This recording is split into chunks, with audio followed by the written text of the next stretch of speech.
Bienvenidos a nuestro programa. Dios les bendiga en gran manera. Y de antemano voy a decirles que el tema de hoy es sumamente interesante y es un tema 2021, un tema que necesitamos estudiar. Así que doy inicio haciendo sonar el tambor para que usted se prepare. El pequeño tiempo de angustia y la ley dominical. De antemano, este tema ya está disponible en patreon.com/Corona Estudios. Si usted ya es miembro de nuestro ejército de predicadores que nos apoyan y al mismo tiempo crecen junto a nosotros compartiendo estos materiales, disfrutando de esta información, llevándola a las iglesias, pues le damos una cordial bienvenida y descargue este material allí en patreon.com/Corona Estudios. Si no se ha hecho miembro, le animamos a que lo haga, porque vamos a estar compartiendo muchos materiales más y estamos por iniciar, ahora sí, gracias a Dios, la escuela bíblica con el apoyo de algunos doctores en teología y teólogos y pastores que nos van a estar acompañando. El pequeño tiempo de angustia. Un tema interesantísimo. Quiero decirles algo antes de iniciar este tema. Que en la Biblia, de antemano, nosotros vamos a conseguir dos cosas. Vamos a conseguir un pequeño tiempo de angustia y un tiempo de angustia. No son lo mismo, aunque definitivamente se comparte la angustia como tal. Hay un pequeño tiempo de angustia y habrá un tiempo de angustia, ¿ok? Voy a estar hablando de antemano de estos dos temas por separado. Hoy voy a hablar del pequeño tiempo de angustia y qué relación tiene con la ley dominical. Y por supuesto, como estamos estudiando durante esta serie, en esta temporada, que termina por cierto el 18, creo que, déjenme ver un momento, sí, el sábado 18 de este mes terminamos esta temporada y la próxima iniciará en enero. Bueno, como les he comentado, hemos estudiado en cuanto al santuario y estos temas todos parten de allí. Por eso la importancia de conocer el santuario y sus verdades. Voy a pedirle que me acompañe a tener una palabra de oración para entonces poder iniciar nuestro estudio de hoy. Querido Padre, te damos las gracias por tu santa palabra, porque tenemos la seguridad, la certeza de que tu Santo Espíritu la inspiró a través de hombres, de mujeres, pero sin duda tu Santo Espíritu ha dejado información valiosa en ella que necesitamos estudiar y prepararnos para que todas las cosas que están ocurriendo en este mundo no nos tomen por sorpresa, sino que al contrario, cada día estemos listos para encontrarnos contigo y no haya prueba en este mundo que pueda contra nuestra fe, que pueda contra esa seguridad que tengamos en Cristo. Y te damos gracias, Señor, por la oportunidad de predicar tu palabra. Bendice a toda la audiencia, donde quiera que se encuentren. Y dirige a este tu servidor en el nombre de Cristo Jesús. Amén, amén y amén. Muy bien, ya hemos orado. Y como lo he dicho, el pequeño tiempo de angustia.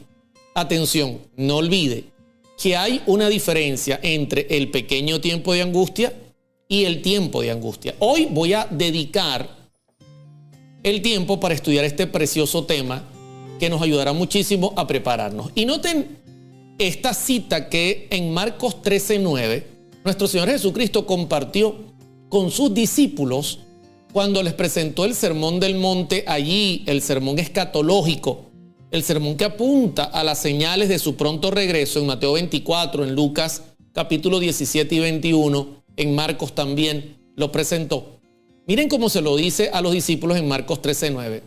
Pero mirad por vosotros mismos, porque os entregarán a los concilios, y en las sinagogas os azotarán, y delante de gobernadores y de reyes os llevarán por causa de mí para testimonio a ellos.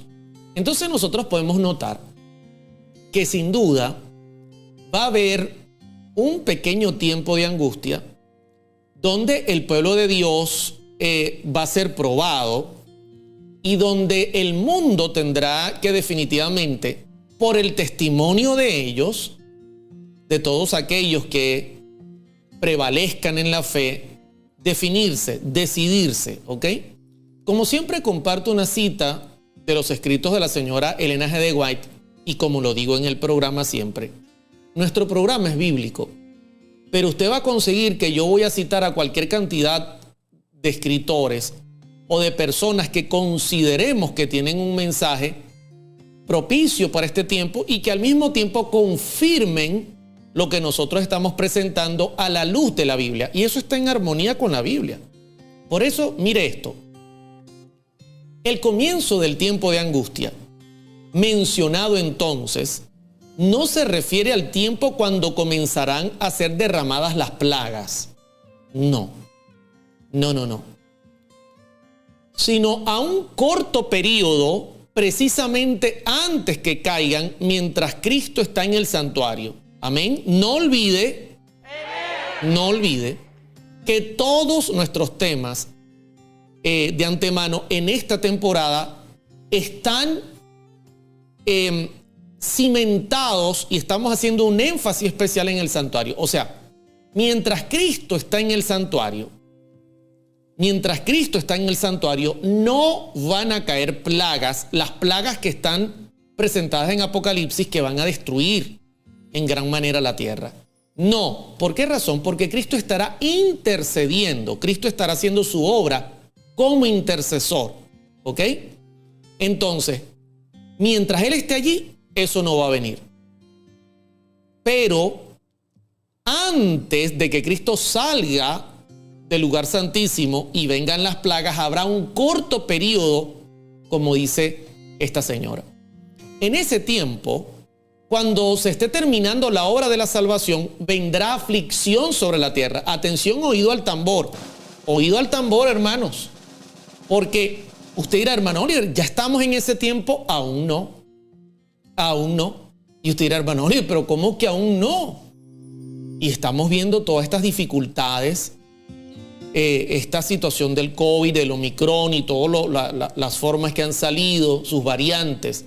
Estamos viendo lo que está pasando entre Ucrania y Rusia. Estamos viendo cómo hay un problema tremendo a nivel económico mundial, cómo hay una escasez y cómo hay amenazas de todo tipo en el mundo. Y usted nos dice que todavía ese momento no ha llegado. No ha llegado. Y de hecho eso es lo que vamos a hablar hoy. Y las naciones se airarán, dice, aunque serán mantenidas en jaque, aquí está el punto, para que no impidan la realización de la obra del tercer ángel, ¿ok?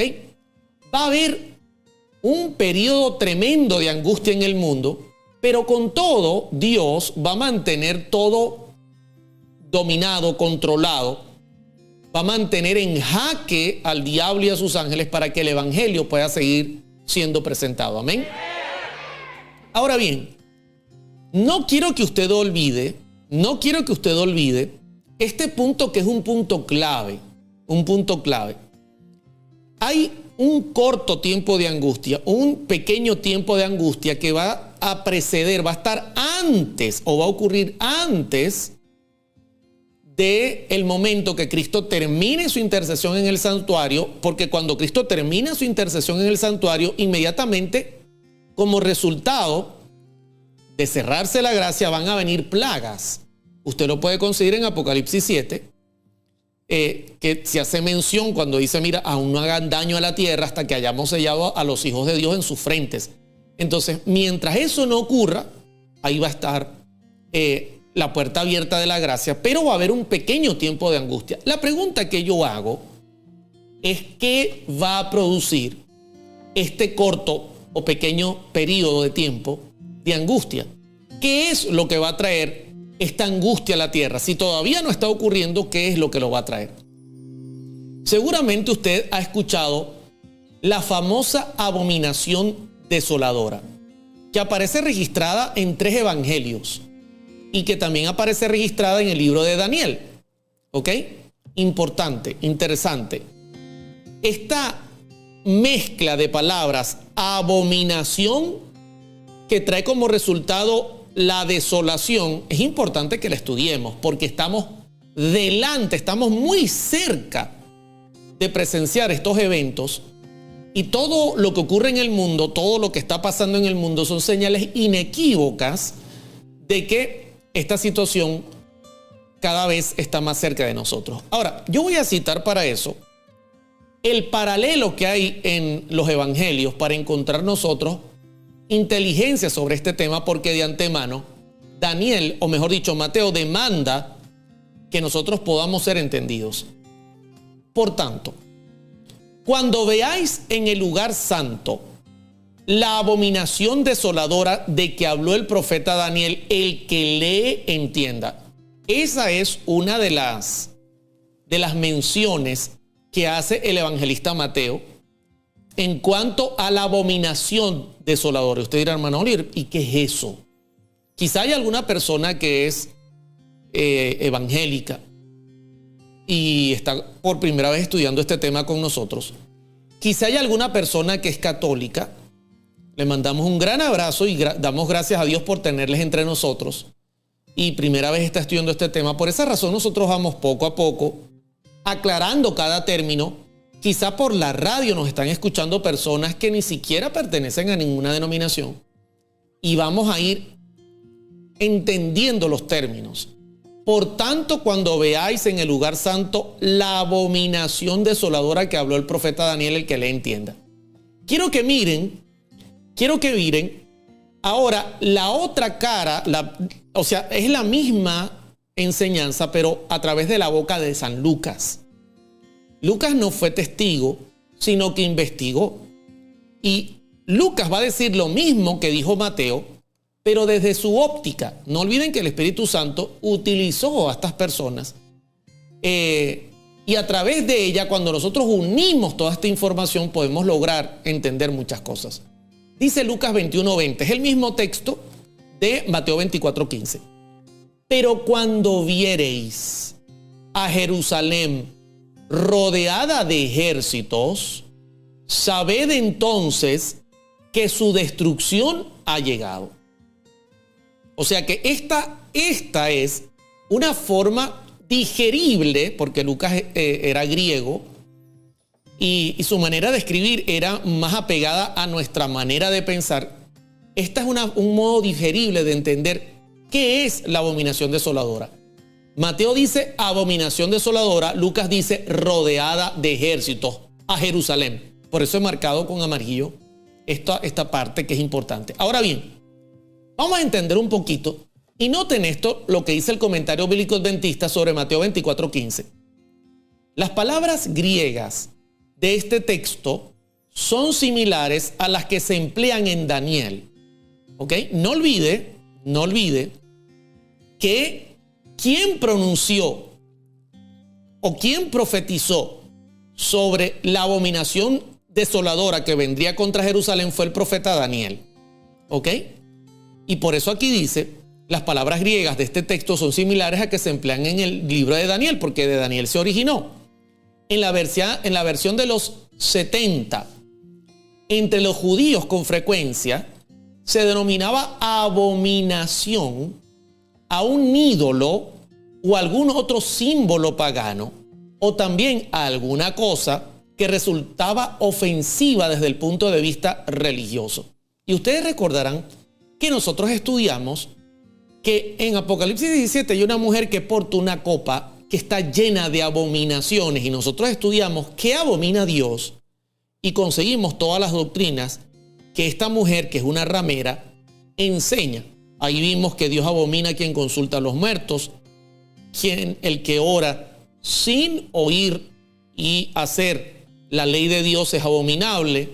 Y vimos una cantidad de abominaciones como la idolatría, por ejemplo, que de antemano nos da cierta información. Entonces, abominación entre los judíos con frecuencia apunta a un ídolo, atención, oído al tambor, o a otro símbolo que está íntimamente ligado al paganismo. ¿Ok? O algo que es ofensivo a Dios. Ahora bien, voy a poner algunos ejemplos bíblicos para que usted note que es correcto lo que define el comentario bíblico adventista. Primer libro de Reyes, capítulo 11, verso 5. Porque Salomón siguió a Astoret, diosa de los sidonios, y a Milcom, ídolo, mire cómo lo llama, abominable de los amonitas. E hizo Salomón lo malo ante los ojos de Jehová, y no siguió cumplidamente a Jehová como David su padre. Entonces aquí nosotros vemos que Salomón, lamentablemente, aunque escribió los 5 primeros libros de la Biblia como una copia que Dios ordenaba al rey hacer, él mismo hizo su propia copia y vio que Dios abomina este tipo de cosas. Lamentablemente se separó tanto de ese acercamiento con Dios que comenzó a rendir culto a la diosa de los sidonios, hasta Astoret, ¿ok? Y a Milcom, un ídolo abominable. Pero aquí nosotros podemos ver, como sin duda, rendir culto, idolatría o hacer cosas que Dios definitivamente no quiere que nosotros hagamos, es un ídolo o es algo abominable. Voy a poner otro ejemplo. Primer libro de Reyes. Bueno, está dentro del mismo contexto, ¿no? Está dentro del mismo texto. Entonces edificó Salomón un lugar alto en Quemos. Imagínense ustedes hasta dónde llegó la apostasía del rey Salomón. Ídolo abominable de Moab en el monte que está enfrente de Jerusalén. Y a Moloc, ídolo abominable de los hijos de Amón. Les edificó un lugar alto. Terrible, mis hermanos, terrible. Entonces nosotros podemos entender que cuando el comentario bíblico adventista define abominación o presenta características, definitivamente es abominable, es algo parecido a un ídolo o algún otro símbolo pagano. Entonces nosotros tenemos la abominación asoladora, pero sin duda está íntimamente ligada a abominar. Abominar está íntimamente ligado a desechar a Dios y es algo muy similar a la idolatría. ¿Ok? Cuando nosotros decimos, mira, eso es abominable, se podría comparar con la idolatría. Algo que Dios no puede tolerar y es un símbolo de desechar a Dios. O sea que cuando dice la abominación, es que están de alguna forma utilizando algún método como lo hizo Salomón de levantar templos en lugares altos y animar a la gente a idolatrar. De alguna manera están haciendo lo mismo, desechando a Dios. Eso es abominación. Ahora, desechar a Dios es idolatría. Yo creo que para nadie queda esto en duda, pero es mucho más todavía. En primer libro de Samuel, capítulo 8, verso 7, y dijo Jehová a Samuel, oye la voz del pueblo en todo lo que te digan, porque no te han desechado a ti, sino a mí me han desechado para que no reine sobre ellos. Usted recordará que Samuel ya tenía cierta edad. Lamentablemente los hijos de Samuel estaban un poco torcidos en los caminos y no habían seguido el camino de su padre. Y el pueblo se acerca a Samuel y le dice, mira, los pueblos alrededor de Israel tienen reyes. ¿Por qué no hacemos lo mismo? Y Samuel lleva el tema a Dios y Dios le dice, mira, oye la voz del pueblo en todo lo que te digan. Porque no te han desechado a ti. O sea, cuando ellos están solicitando un rey, porque antes Israel era gobernado a través de profetas que recibían la palabra de Dios y que informaban al pueblo lo que Dios quería. ¿Ok? Entonces, el pueblo ya no quería eso. El pueblo quería tener un rey como las naciones paganas. Y Dios dice, mira, no te están desechando a ti, sino a mí me han desechado, para que no reine sobre ellos. Verso 8, conforme a todas las palabras que han hecho desde el día que los saqué de Egipto hasta hoy. Todo el tiempo es la misma historia, así como adoraron en Valpeor al becerro de oro, así como tantas veces apostataron. Lo mismo están haciendo como han hecho hasta hoy, dejándome a mí y sirviendo a dioses ajenos, así hacen también contigo. O sea que cuando le dijeron a Samuel, Samuel fue triste, Señor, no me quieren. No quieren que yo sea el que lleve tu palabra y que tú gobiernes a través de los dichos que yo voy. No te preocupes, que no es a ti el que están dejando, desechando, es a mí. Entonces nosotros podemos notar que desechar a Dios también es comparable con servir a ídolos, a dioses ajenos. Es algo repetitivo que siempre, lamentablemente, el ser humano ha hecho y está también íntimamente asociado a lo que es abominación. Desechar a Dios, en alguna de sus formas, es desechar a Dios. Ahora bien, yo hago la pregunta, y aquí es donde tenemos que hacernos la pregunta. ¿Cuál fue la abominación de Israel? Que Daniel profetizó, el pueblo va a hacer una abominación que va a colmar el vaso de Dios y ya no va a caber más maldad en ese vaso y Dios va a tener que actuar. Y yo le pregunto a la gente, hasta aquí estamos claros, ¿verdad? ¿Estamos claritos? Tenemos que hay una abominación asoladora. Tenemos sin duda que vienen tiempos difíciles donde lamentablemente viene un tiempo de angustia, un tiempo de angustia pequeño, corto, antes de que termine la gracia, antes de que Cristo salga del santuario, antes de que caigan las plagas como consecuencia de que Cristo sale del santuario, viene un tiempo de angustia antes de ese periodo, pero nos estamos haciendo la pregunta, ¿qué es lo que causa ese tiempo de angustia? Porque está delante de nosotros. Es algo que está muy cerca por todas las señales que vemos. ¿Qué es lo que lo causa? Entonces hemos ido a Mateo, hemos ido a Marcos y hemos ido a Lucas y vemos que hay una abominación asoladora que profetizó Daniel y que sin duda traerá tiempos difíciles en el mundo y eso va a ocurrir antes de la venida de Cristo. Yo creo que hasta aquí vamos bien. Ya nos están escribiendo que vamos bien. Pero ahora entonces yo voy a continuar y voy a responder ¿cuál fue la abominación de Israel? ¿Cuál fue la abominación de Israel? Porque lamentablemente Israel llegó al punto de no retorno. Y tenemos que estar atentos porque esto se va a repetir. No olviden que en Mateo 24 Cristo presentó una profecía que tiene doble cumplimiento. Iba a presentarse en los días de Israel y se presentaría nuevamente en nuestros días. Entonces, ¿cuál es la abominación que cometió Israel? Miren este texto que voy a compartir con ustedes.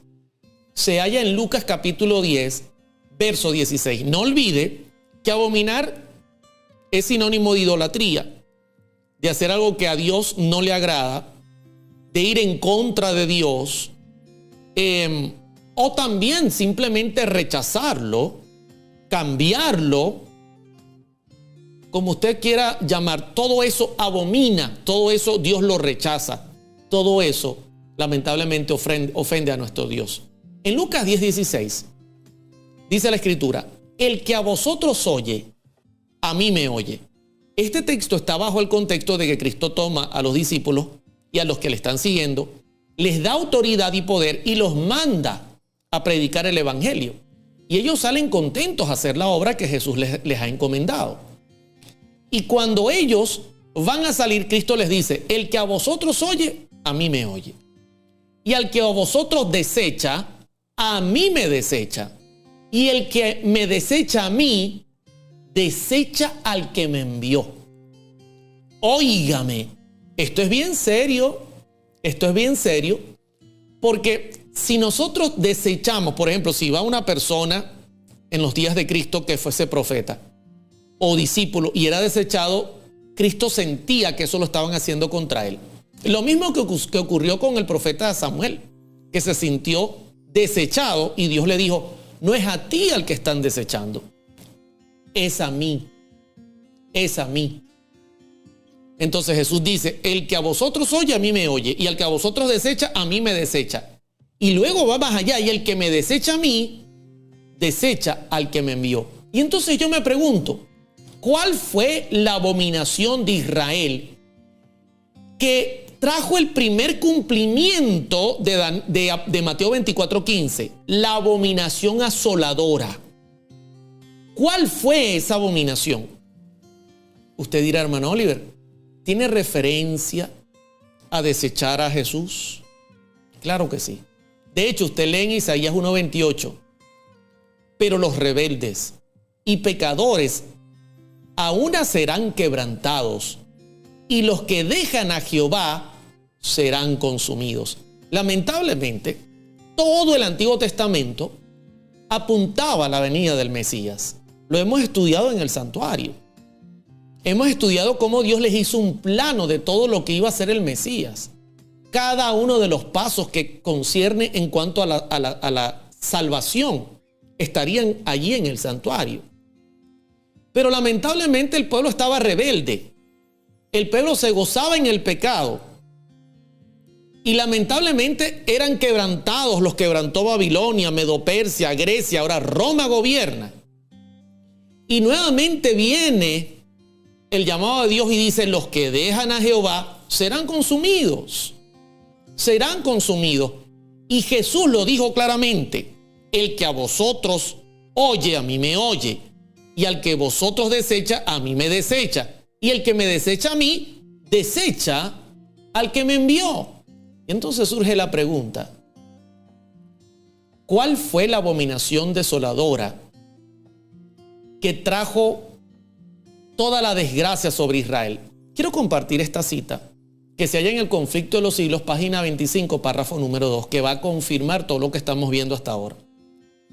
Jesús declaró a los discípulos los castigos que iban a caer sobre el apóstata Israel, y especialmente los que debería sufrir. Atención y oído al tambor. ¿Qué dice aquí? Por haber rechazado y crucificado al Mesías. Tremendo. El rechazar a Jesús como Mesías era rechazar al Padre y al Espíritu Santo.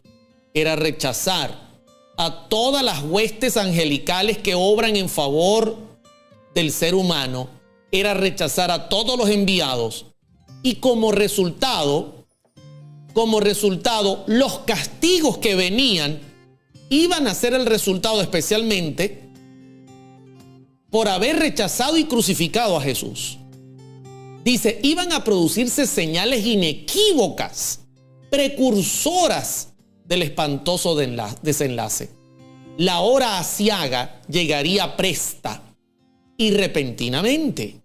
Y el Salvador advirtió a sus discípulos. Ahora, yo le hago una pregunta. Porque siempre necesitamos reflexionar. Reflexionar. Dios envió mensajeros. Ángeles hicieron maravillas. El mismo Dios hizo maravillas. Envió a su propio Hijo. Lo rechazaron, lo crucificaron. Y como resultado, Cristo profetizó que vendrían castigos. Se lo declaró a los discípulos. Que vendrían señales inequívocas, precursoras de este espantoso desenlace. Y yo le hago una pregunta. Atención. ¿Y nosotros? ¿Será que las señales que están viniendo sobre el mundo están relacionadas también al doble cumplimiento que Mateo 24:15 presenta en cuanto a la abominación desoladora? Quiero que noten esto. En Mateo 23, 37 y 38, Cristo de antemano lo presentó, lo lloró. Cristo lloró por su pueblo. Porque el anhelo de Dios, que era proteger a su pueblo, no traerle castigo, no se pudo cumplir, y no fue por culpa de Dios, por causa de él. Mateo 23, 37 y 38. Jerusalén, Jerusalén, que matas a los profetas. El que os recibe a vosotros, me recibe a mí. El que os rechaza a vosotros, me rechaza a mí y al que me envió. Y que apedreas a los que te son enviados. ¿Cuántas veces quise juntar a tus hijos como la gallina junta sus polluelos debajo de las alas y no quisiste? he aquí que vuestra casa os es dejada desierta. Aquí hay una dura profecía que señala que el templo, el segundo templo que tendría mayor gloria que el primero por la simple presencia del Mesías, quedaría solo, quedaría desierto. La presencia de Dios no estaría más allí. Un presagio terrible de los acontecimientos que vendrían. Miren otra cita, Mateo 24, 1 y 2. Y cuando Jesús salió del templo y se iba, se acercaron sus discípulos para mostrarle los edificios del templo. No olviden que estos edificios los construyó, duraron casi 40 años de construcción. De hecho, inclusive hermosos bloques y ladrillos ¿cómo se llama esta piedra? No es granito, es de mármol. Habían sido traídos, cuidadosamente colocados, era una cosa maravillosa. Y Jesús dice, mira, ¿veis todo esto? De cierto os digo que no quedará aquí piedra sobre piedra que no sea derribada. O sea, Jesús le está diciendo a sus discípulos, viene un tiempo de angustia. Viene un tiempo de angustia. Y yo hago una pregunta. Si Jesús está diciendo, viene un tiempo de angustia, yo le hago una pregunta. ¿Usted cree que los discípulos tenían interés de saber qué señales? ¿Qué ocurriría? ¿Cómo saber? ¿Usted cree que a nosotros nos interesa saber esto también? Claro que sí, mis hermanos. Claro que sí, porque esto tiene un doble cumplimiento. El pueblo rechaza a Jesús, a los que envía Jesús.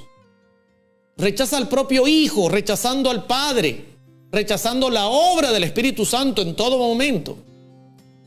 Como consecuencia, esto que es abominación, este rechazo abominable, va a traer atención, ahora usted va a entender por qué se llama abominación desoladora. Porque el resultado de rechazar a Dios en cualquiera de sus formas trae como resultado, valga la redundancia, el asolamiento, la destrucción. Y como resultado, los discípulos le dicen, Señor, ¿y qué tenemos que hacer? Cuando esto vaya a ocurrir, ¿qué tenemos que hacer? ¿Cuál es el plan que tienes para nosotros? Hoy día mucha gente me escribe y me dice, hermano Oliver, ¿qué hay que hacer? ¿Para dónde hay que correr? ¿Es bueno que nos vayamos lejos a una montaña donde no nos consiga nadie ahora mismo? ¿Es bueno que salgamos huyendo, que vendamos todo y corramos? ¿Se dan cuenta que lo que los discípulos le preguntaron a Jesús sigue en vigencia? El ser humano quiere que Dios le diga qué hacer en estos casos. ¿Qué hacer?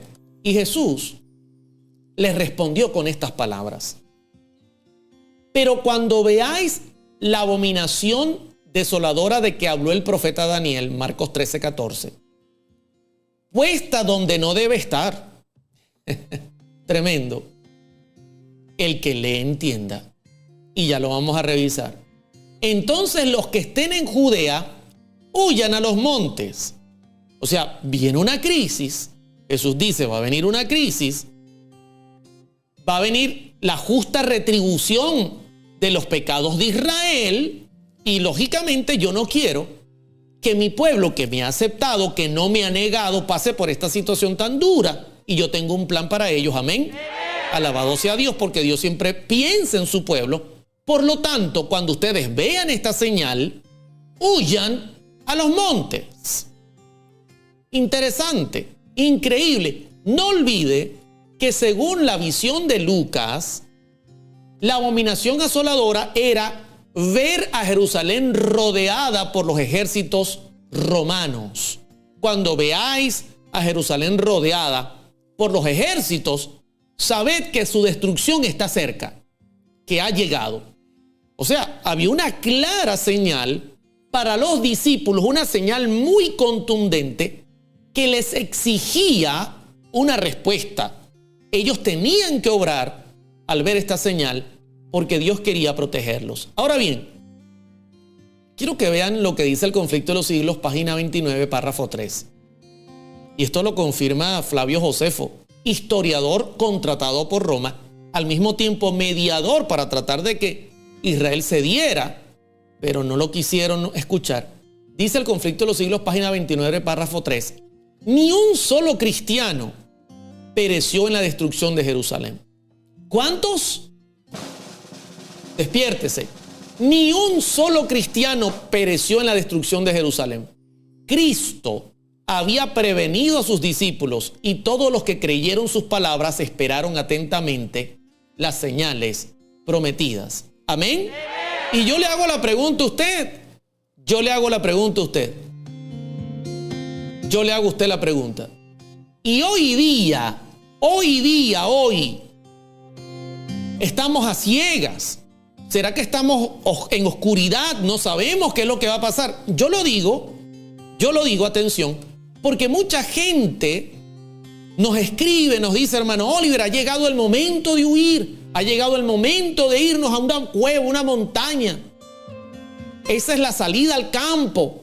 Entonces cruzan información, porque para muchos salir al campo es huir. No, mis hermanos.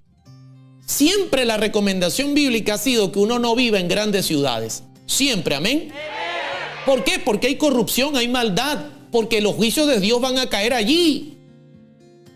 Pero este es otro momento, esto es otra señal, esto es algo muy puntual, algo que está justamente y precisamente ligado a profecías, a la palabra de Dios y a señales inequívocas que nosotros tenemos que conocer. Así que no se vaya a perder la segunda parte del programa, porque ahora vamos a hablar sobre nuestro tiempo. Yo hice un resumen y bueno, llegó Tito, rodeó Jerusalén. Antes de Tito llegó otro, rodeó Jerusalén. Luego el ejército romano se retiró. Israel, que también estaba en guerra contra los cristianos, corrió tras el ejército romano, casi haciéndoles guerra y alcanzándolos, casi que vencieron. Y en ese momento los cristianos dijeron, ¿recuerdan la señal? Sí, ahí está, huyamos. Y dice Elena G. de White, ni un solo cristiano pereció. Pero yo pregunto, ¿y hoy día? ¿Qué hay que hacer hoy día? ¿Cómo vamos hasta aquí, mis hermanos? Yo voy a ir a un tema musical. Por favor, no se pierda la próxima parte del programa, porque en cuestión de 3 minutos estamos de regreso. Mando un abrazo grande a todos los que están en sintonía con nosotros. Les mando un gran saludo a Norma, excelente tema, muy importantísimo para estar atentos en cuanto a lo que está pasando en el mundo. Un saludo para la sierva del Altísimo y para tantas otras personas que están en sintonía. Compartan el programa de hoy y en 3 minutos venimos. Un Israel moderno. ¿Y qué de nosotros y las señales que apuntan al doble cumplimiento de esta profecía?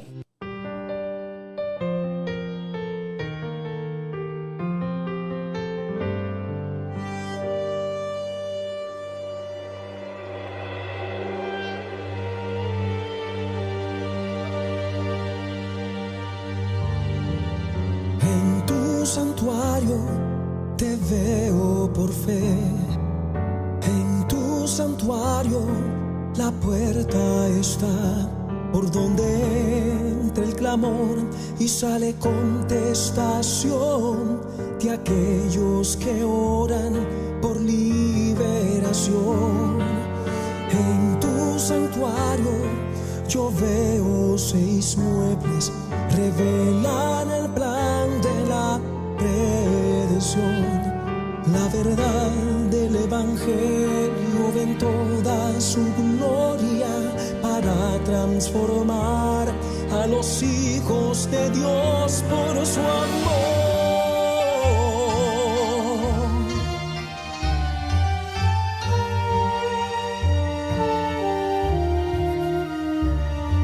Tu muerte yo veo en el altar del sacrificio, en el apacro, tu resurrección. En los panes de la mesa puedo ver tu palabra. En el candelabro eres tú, mi gran luz.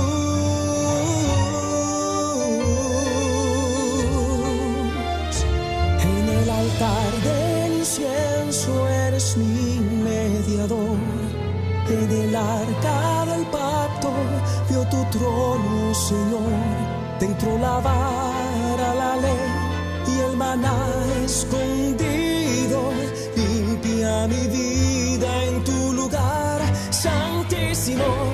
En tu santuario el evangelio es respuesta a los problemas de la humanidad.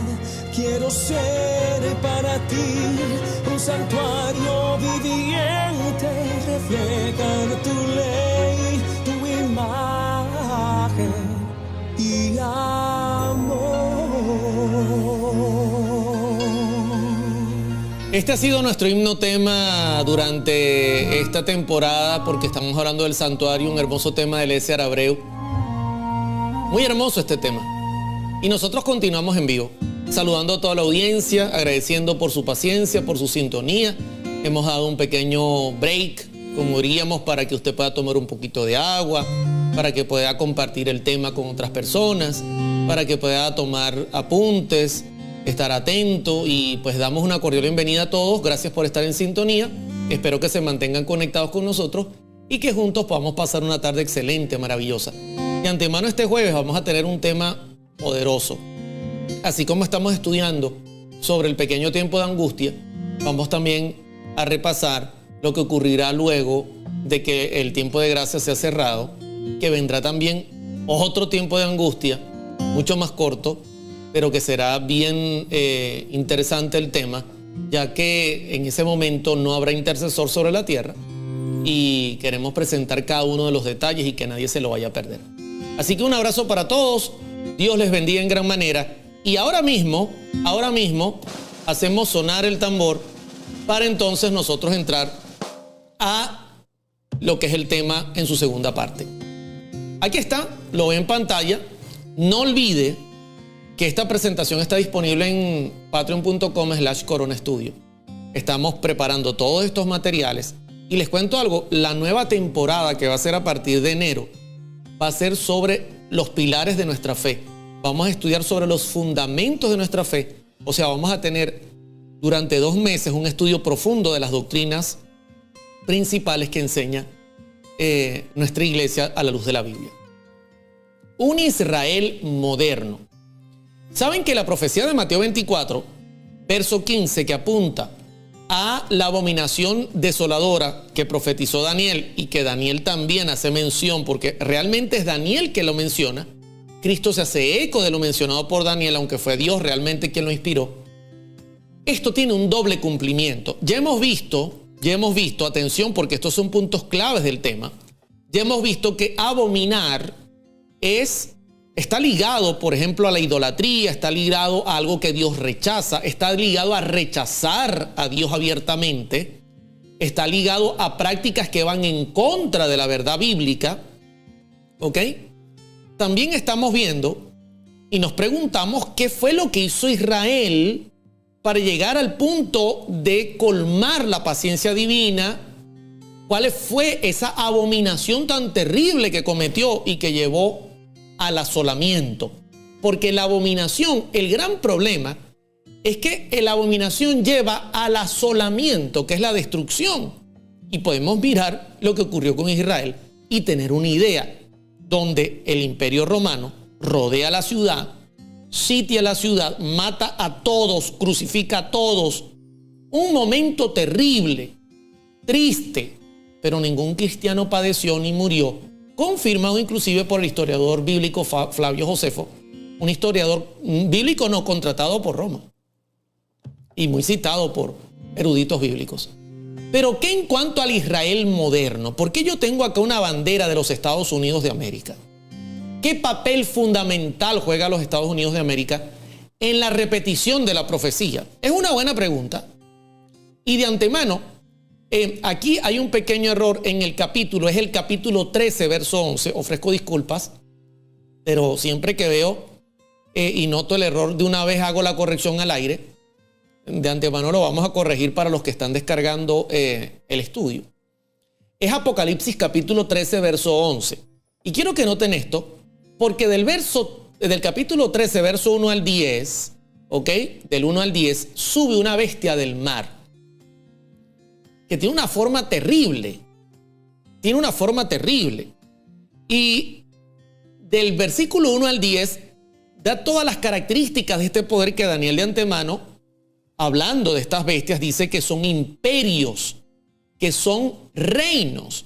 Y cuando usted lee del 1 al 10, usted consigue un sistema que persigue a los hijos de Dios, los mata por 1260 años, une la iglesia y el Estado asesinando sin piedad, limitando la conciencia, blasfemando contra Dios.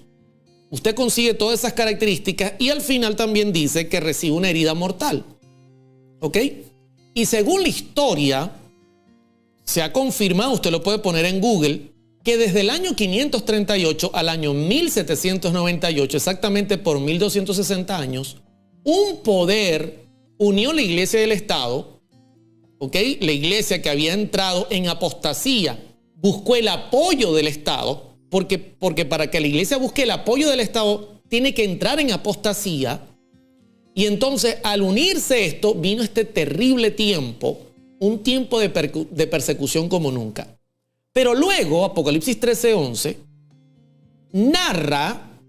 narra lo que vendría después. Por eso dice Juan: después vi otra bestia que subía de la tierra. Noten, a diferencia de la primera bestia que subía del mar en medio de vientos, que tiene que ver con conflictos bélicos, tiene que ver con guerras, porque de antemano tiene que ver donde hay mucha gente, porque el mar representa justamente donde hay muchas naciones, tribus y lenguas. Y usted puede notar que la historia sí lo confirma, ¿ok? Porque cuando Daniel habla de estas bestias que subían así, Daniel dice que Medo-Persia logró controlar Babilonia a través de guerras, luego Grecia, Medo-Persia, luego Roma, Grecia. Pero a diferencia, esta bestia sube de la tierra.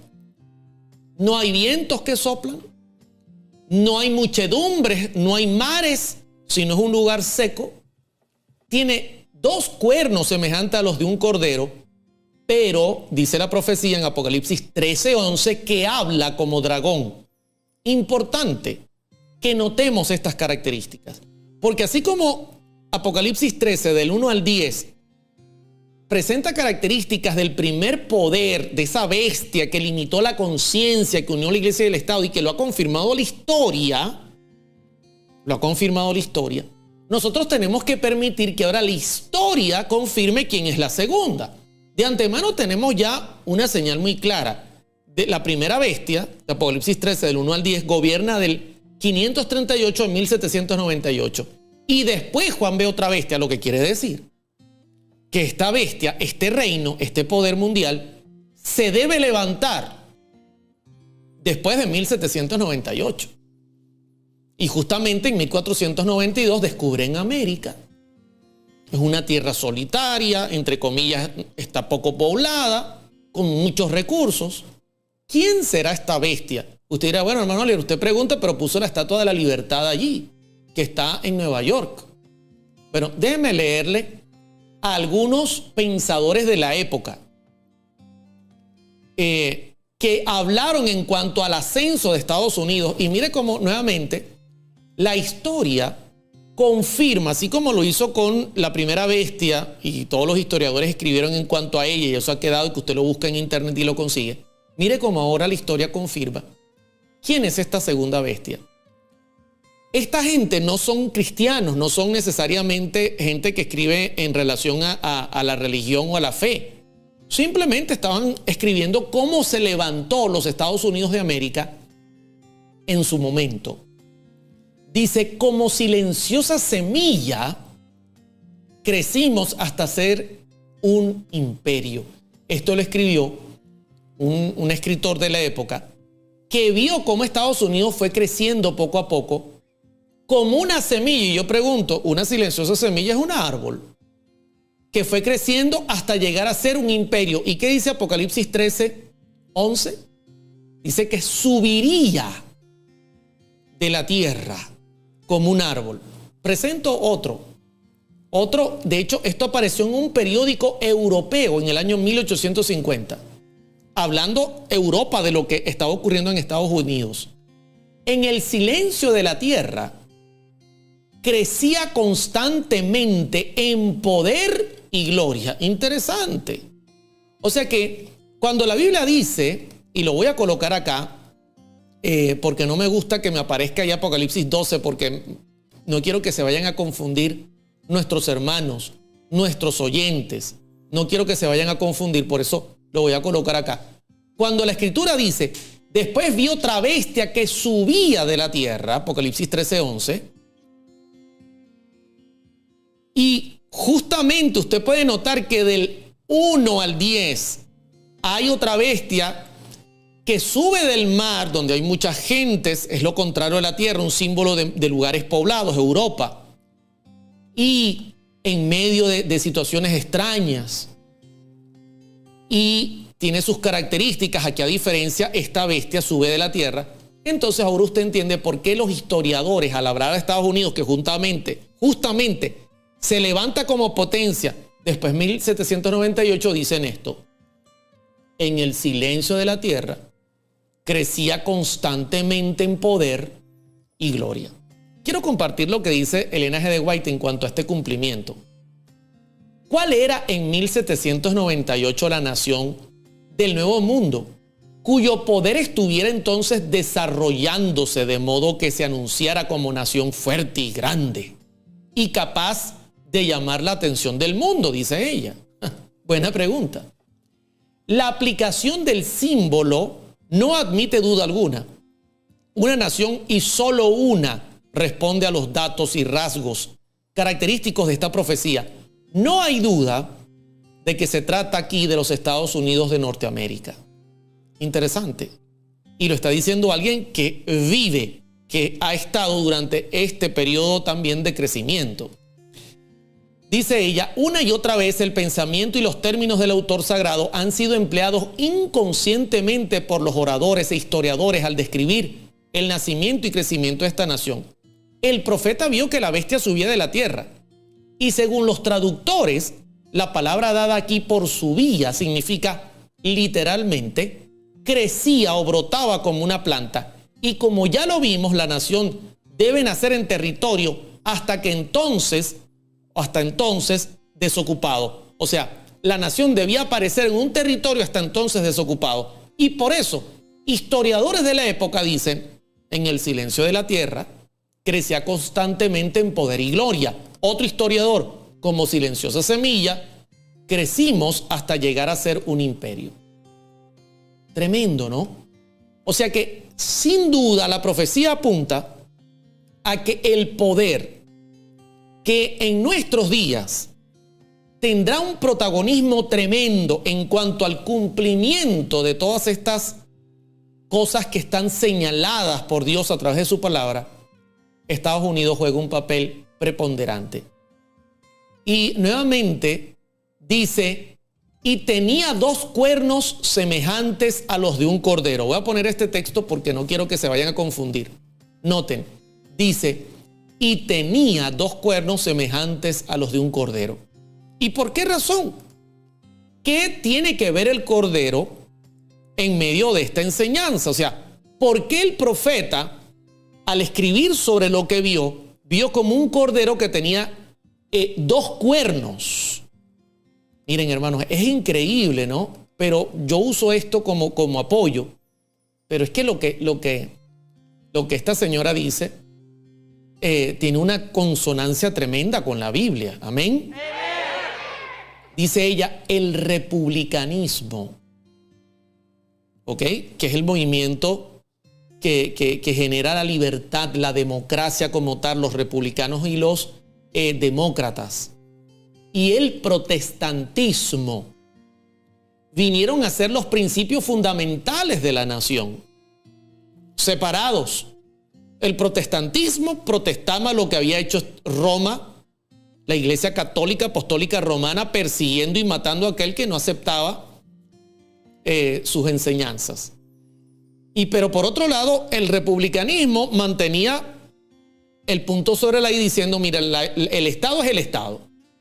La iglesia aquí no tiene participación. Nosotros respetamos la conciencia de la gente, le damos confiabilidad a la gente, pero el Estado es el Estado y la iglesia es la iglesia. Dice, vinieron a ser los principios fundamentales de la nación. Esos principios son el secreto de su poder y su prosperidad. Amén. Atención con esto, mis hermanos. Atención con esto. La libertad para que ellos eligieran a sus gobernantes, para que al mismo tiempo esos gobernantes garantizaran la libertad de conciencia, que la iglesia tuviese su rol, que cada quien pudiese adorar según su conciencia. Mayoría protestante, por cierto. Bueno, esos principios, dice ella, son el secreto de su poder y su prosperidad. O sea que, si viene a haber un quiebre en los Estados Unidos de América, es porque esos dos principios, como cuernos de cordero, como lo estamos leyendo aquí en Apocalipsis 13:11, cuernos de cordero, es porque esos principios se están violando. Y ella añade, atención con lo que añade, los oprimidos y pisoteados de toda la cristiandad se han dirigido a este país con afán y esperanza. Tremendo, una verdad increíble. Millones han fondeado en sus playas y los Estados Unidos han llegado a ocupar un puesto entre las naciones más poderosas de la tierra. Y yo puedo decir lo siguiente, y sigue ocurriendo, que millones siguen yendo allá. De hecho, ¿cuántos compatriotas venezolanos siguen yéndose a Estados Unidos, huyendo de toda la situación que hay en el mundo tan difícil, oprimidos, pisoteados y tan complicado? Como mucha gente cristiana también, o que vive en algún tipo de comunismo, que no tienen libertad, huyen buscando esa libertad. O sea que yo pregunto a la audiencia, ¿estamos claros que lo que estoy presentando tiene una base bíblica tremenda, increíble, maravillosa?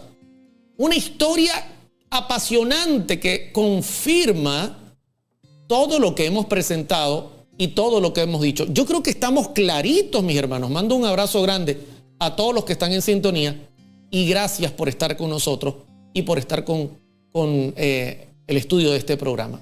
Un abrazo para Gustavo, un abrazo para Cristóbal, para Aixa Cruz y para tantas otras personas que están en Massachusetts, en Puerto Rico y en diferentes partes. También alguien de Portugal nos escribía. Muy, muy agradecido por estar con nosotros. Ahora bien, pero hay un problema. Siempre hay un pero. Siempre hay un pero. Pero hablaba como dragón. Pero hablaba como dragón. Y usted lo puede mirar aquí en la escritura, dice, pero hablaba como dragón. Y yo me pregunto, ¿y qué quiere decir eso que ahora habla como dragón? ¿Saben qué? El gran problema que tiene el diablo es que al diablo no le gusta la libertad. Él quiere mantener oprimido al mundo. Él quiere mantener al mundo gobernado, dominado, sin libertad.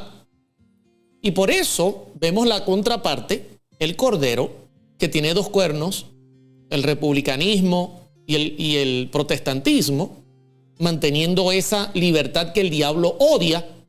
Pero lamentablemente la escritura dice, pero que hablaría como dragón.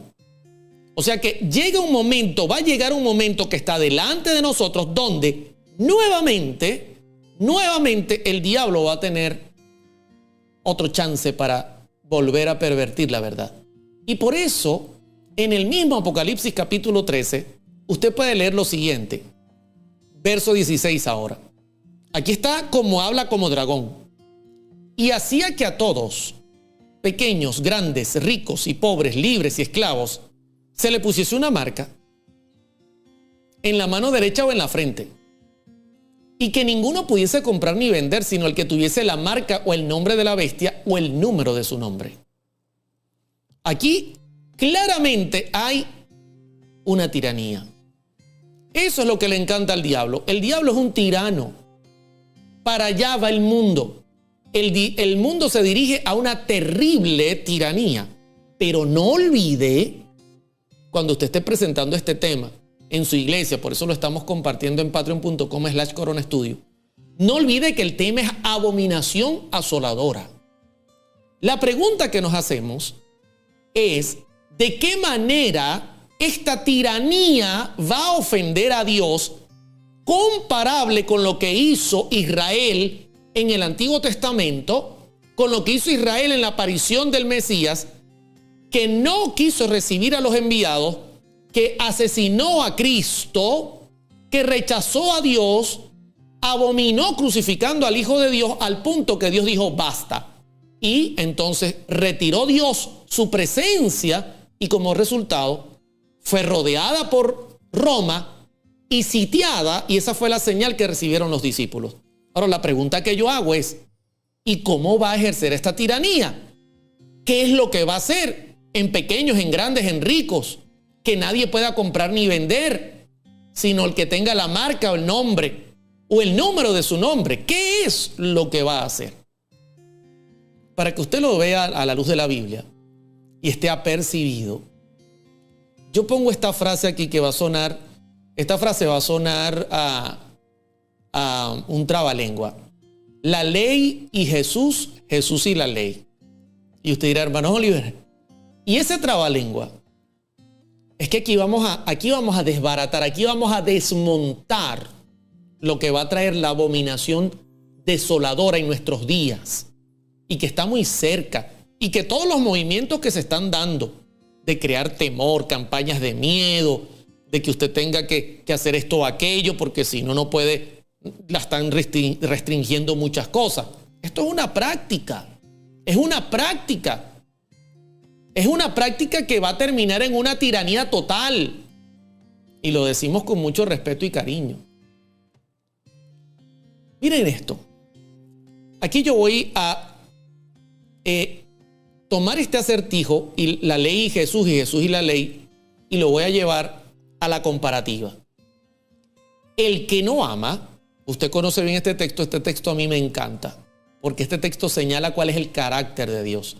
El que no ama, yo he marcado en amarillo las palabras que quiero que usted se grabe y quiero enfatizar. No ha conocido a Dios, porque Dios es amor. ¿Ok? Este es el amor ágape. No ha conocido a Dios porque Dios es amor.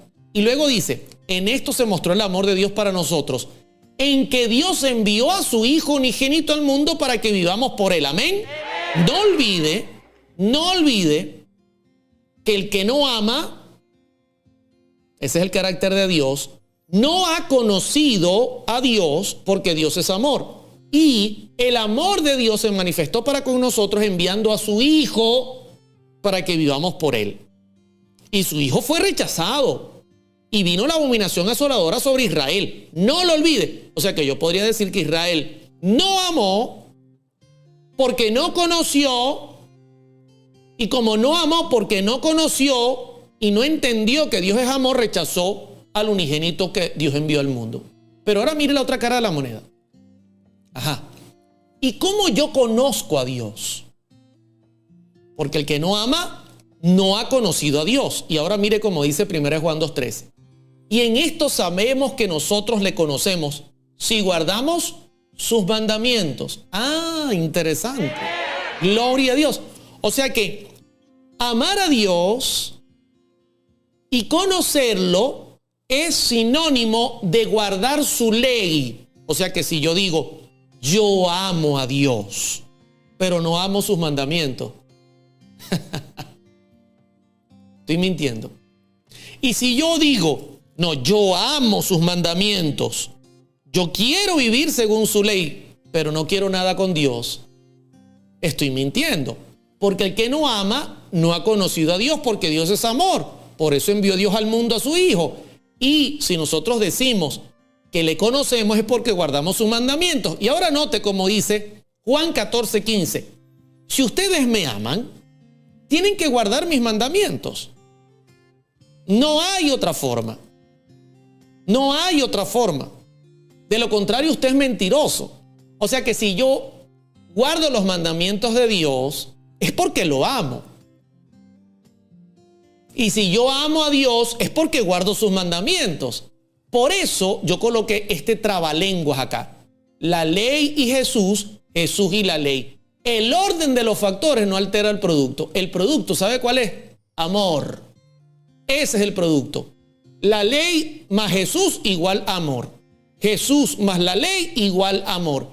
El orden de los factores no altera el producto. Yo creo que está claro. Clarísimo. Ahora mire esto. Se repite la historia. ¿Qué problema con la historia?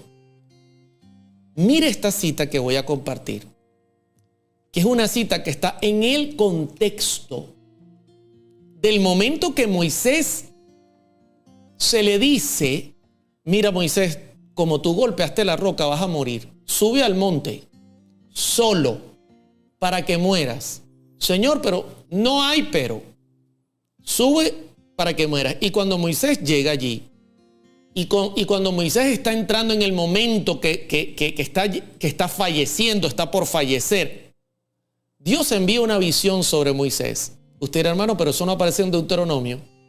Pero yo voy a compartir lo que dice esta señora que Dios le presentó a este hombre, y yo quiero que miren la lógica y ahora miren la fórmula, porque este va a ser el pecado que va a cometer Estados Unidos, que no es en nada diferente al pecado que cometió Israel. Por eso la abominación que cometió Israel trajo la destrucción, y la que está por cometer Estados Unidos traerá la destrucción. Y miren lo que dice acá, oído al tambor, oído al tambor. Varias escenas pasan por la vista de Moisés cuando está allí en el lugar para morir, pero yo voy a concentrarme en esta. Luego pasó otra escena ante sus ojos. Eso no es conflicto de los siglos, ojo, eso es patriarcas y profetas. También tengo que corregirlo, no se preocupe.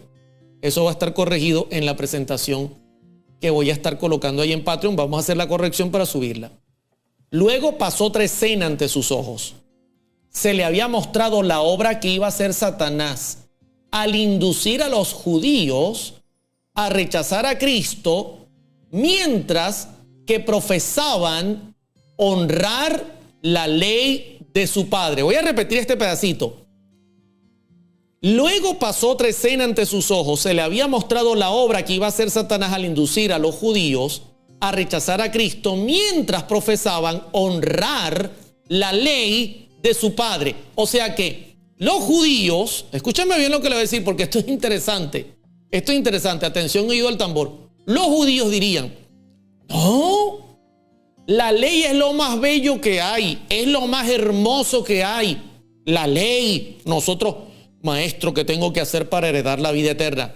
Guarda los mandamientos, pero si eso lo he guardado desde el principio. Bueno, ven y sígueme. No, seguirte no. Seguirte no. La ley sí me gustó, pero seguirte no. Y vuelvo a la fórmula. Si me amáis, guardad mis mandamientos. Es indivisible. Tú no puedes decir: yo amo la ley de Dios, pero con Cristo no quiero nada. No, no, no. De hecho, Satanás lo dijo en el cielo. Satanás dijo en el cielo. Miren la ocurrencia del diablo en el cielo. Yo no tengo problema de obedecerte, Padre, pero a Jesús no lo voy a obedecer por amor al Señor. ¡Qué tremendo es el diablo! Entonces, los judíos tenían en su mente, porque Satanás los indujo a eso, a decir: nosotros amamos la ley de nuestro Padre, pero a Cristo no lo queremos. A Cristo no lo queremos. ¿Estamos claros, mis hermanos? ¿Estamos claros? Oído al tambor. Pero ahora yo quiero que noten cuál va a ser la otra cara de la moneda, y se los voy a poner en grande.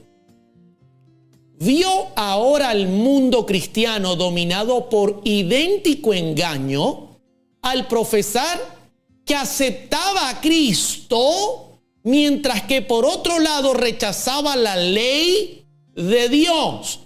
¿Cómo, hermano Oliver? Así como usted lo está leyendo, así como lo está leyendo.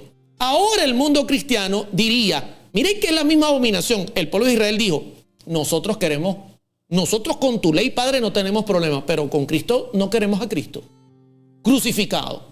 El Padre vio que la copa se llenó hasta arriba y el Padre dijo: abominación, basta, viene la asolación. Ahora, hoy día, lo van a hacer al contrario. Ah, no, Cristo, alabado sea Dios. Y usted ve hoy día a todos los cantantes que son cristianos con zarcillos, con tatuajes. Alabado sea Jesús. Y usted ve a los futbolistas y a todo el mundo, alabado sea Jesús, con tatuajes. Y usted ve a poco de cosas y cómo venden y graban y bailan y danzan y hacen de todo. Alabado sea Jesús. Ajá, y la santa ley no, la santa ley no. La santa ley no. Es la misma abominación hablar maravillas de la ley de Dios y no querer a Cristo. Es la misma abominación. No, Cristo para nosotros es lo más bello. El sábado no, el sábado no. El sábado no. Eso es legalismo. Había oído a los sacerdotes y ancianos clamar frenéticos: quita, quita, crucifícale. ¿Recuerdan eso? Quita, quita, crucifícalo. Crucifíquenlo. ¿Pero a quién? ¿A Barrabás o al su Mesías? No, al Mesías crucifícalo. Y ahora mismo oyó luego, mire lo que dice ahora, lo que oyó. Atención. Oyó luego a los maestros que profesaban el cristianismo gritar: afuera con la ley. No queremos nada con la ley. A Cristo sí, aleluya, gloria a Dios. Preparen la batería, aleluya, gloria a Dios. La ley no, con la ley no queremos nada. Terrible, mis hermanos. Es la misma abominación. Se está rechazando indirectamente al Hijo de Dios o directamente, porque Jesús y la ley y Jesús es una fórmula que da siempre la misma ecuación: amor. Entonces, como resultado, que es una abominación rechazar de alguna manera, no queremos a Cristo, pero la ley no. Queremos la ley, pero a Cristo no. Como resultado, dice Isaías 1:28, pero los rebeldes y pecadores aún serán quebrantados, y los que dejan a Jehová serán consumidos. Y entonces, atención con esto. The Review and Herald, 11 de febrero de 1904. Díganme ustedes, porque esto todo lo saco dentro del contexto. Esto está dentro del contexto de Mateo 24:15, la abominación desoladora. Díganme ustedes si esto suena a lo que está pasando en el mundo. El mundo se está volviendo más y más anárquico. Tremendo. Bueno, hoy día en Venezuela uno no puede ir a echar gasolina si no tiene su carnecito. Y no es el carnet de gasolina, es el carnet sanitario. Hoy día el mundo se está volviendo más anárquico. Pronto una gran angustia sobrecogerá a las naciones. Una angustia que no cesará hasta que Jesús venga. ¿Y por qué? ¿Sabe por qué? ¿Sabe por qué? Porque nuevamente van a rechazar a Jesús, rechazando su santa ley. Ese es todo el problema. Y como resultado, atención, como resultado de esa abominación vendrá el asolamiento. Hermano Oliver, pero el COVID y todo lo que está pasando, ¿acaso no es ya el asolamiento? No, hermano, no. Aún no ha llegado. No han llegado. Les falta poco para llegar a ese borde de la copa. De hecho, mire, dice: pero cuando viereis a Jerusalén rodeada de ejércitos, sabed entonces que su destrucción ha llegado. Y la pregunta que yo hago es: ¿y hoy, cuál es la señal? ¿Cómo nosotros sabemos que el asolamiento está por llegar? ¿Qué es la abominación que va a traer? Bueno, de antemano les he dado el principio. Los judíos decían ser amantes de la ley, pero crucificaron al Hijo de Dios. Hoy día, ellos dicen ser amantes de Cristo, pero no quieren nada con la ley. Quítala, échala afuera. Mire lo que dice Joya de los Testimonios. Para obtener popularidad y apoyo, los legisladores cederán a la demanda de una ley dominical. Pregunto, ¿eso es idolatría? Agarrar un día común y ponerle la estampa de santo. Ah, no, porque es que yo soy el Papa Francisco. Y como yo soy el Papa Francisco, yo tengo derecho a hacer eso porque yo soy el Papa. Es santo. Entonces vienen los protestantes y dicen, bueno, es santo. Y como quieren apoyo porque lamentablemente no están haciendo un buen trabajo, porque si estuvieran haciendo un buen trabajo no necesitarían popularidad y apoyo, entonces ceden a la demanda de una ley dominical, así como cedieron a la demanda de una ley en pro del matrimonio gay, así como cedieron una demanda en pro de colocar tal o cual tratamiento para tal o cual enfermedad. Por el decreto que imponga la institución del papado en violación de la ley de Dios, nuestra nación se separará completamente de la justicia, dice Elena, que era norteamericana. Como el acercamiento de los ejércitos romanos fue para los discípulos una señal de la inminente destrucción de Jerusalén, esta apostasía podrá ser para nosotros una señal de que se llegó al límite de la tolerancia de Dios. Óigame. ¿Se llegó a dónde? Al límite. Hermano querido, hermana que está en sintonía. Sin duda, todo lo que está pasando en el mundo apunta a un hecho que es increíble. Y es buscar popularidad y apoyo.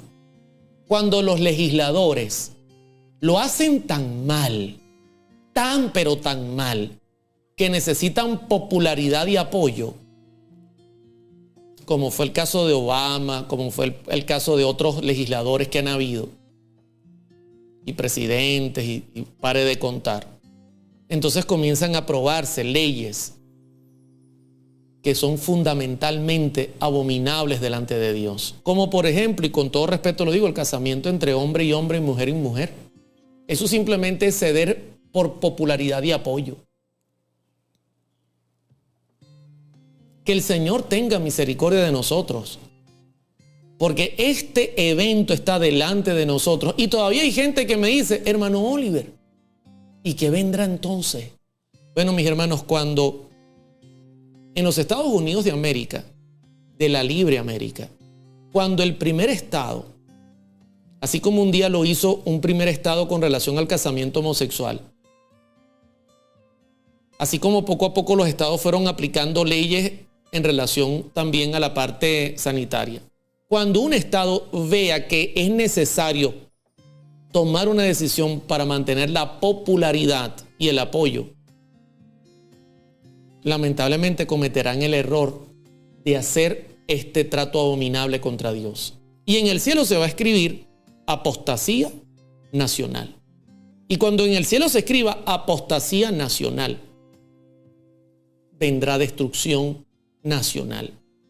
Y luego el mundo seguirá el mismo camino de Estados Unidos. Y vendrá una destrucción mundial. Eso es lo que apunta a la profecía. Y el Señor dijo, bueno, el que esté judío huya a los montes, el que haya dejado no vuelva.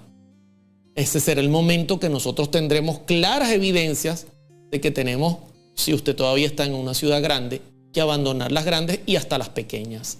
Porque será tiempo de angustia, una angustia terrible. No el tiempo de angustia que roza el borde del fin de la gracia. Será un tiempo de angustia, porque los juicios de Dios van a comenzar a mostrarse. Y tendremos que dar testimonio. Nos preguntarán por qué no queremos aceptar las leyes.